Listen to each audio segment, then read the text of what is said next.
കാഴ്ചയിൽ ഒരു ചെറിയ നാണയമാണെന്ന് തോന്നുമെങ്കിലും ഇതിന്റെ പിന്നിലൊരു വലിയ ചരിത്രം തന്നെയുണ്ട്. ഇതാണ് 1991 1 കൊപ്പാക് കോയിൻ. സോവിയറ്റ് യൂണിയൻ പുറത്തിറക്കിയ അവസാന വർഷത്തെ നാണയങ്ങളിൽ ഒന്നാണ് 1 കൊപ്പാക് കോയിൻ.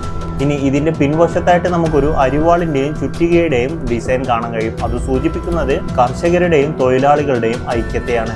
അതിനു ചുറ്റും നമുക്ക് ഗോതമ്പിന്റെ കതിരുകൾ കാണാൻ കഴിയും. അത് സൂചിപ്പിക്കുന്നത് കാർഷിക സമൃദ്ധിയെയാണ്. ഇനി ഇതിന്റെ ഏറ്റവും മേൽവശത്തായിട്ട് നമുക്കൊരു നക്ഷത്രം കാണാൻ കഴിയും. അത് സൂചിപ്പിക്കുന്നത് കമ്മ്യൂണിസത്തെയാണ്.